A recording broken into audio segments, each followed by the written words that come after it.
Breister, the finance director here at Lichtsinn RV. How long have you worked here? I've been here 7 years now. Awesome. What is your favorite thing about working here at Lichtsinn RV?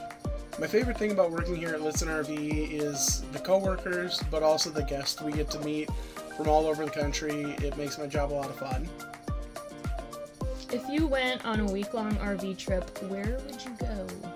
I think we'd probably take the family to Montana, Wyoming, Idaho, definitely out west. I haven't been there yet, and I'd really love to explore that. And what do you like doing in your free time when you're not at work?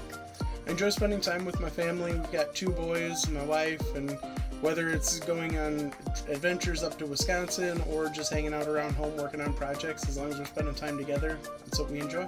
Perfect. Well, thank you. Thank you.